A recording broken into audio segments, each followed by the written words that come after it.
Our university motto, the Ut Prosim, that I may serve, really is shown throughout our university in a lot of various ways. One example would be Relay for Life. We host the biggest one in the entire nation, and that just shows what dedication our students have for service.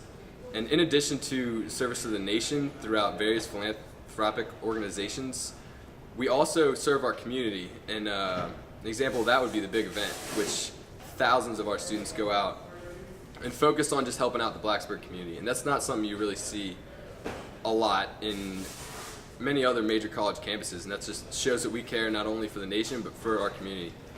And lastly is that in the history of our university, we've had a focus on the military aspect in service to our country throughout military service. An example of that would be the Corps Cadets.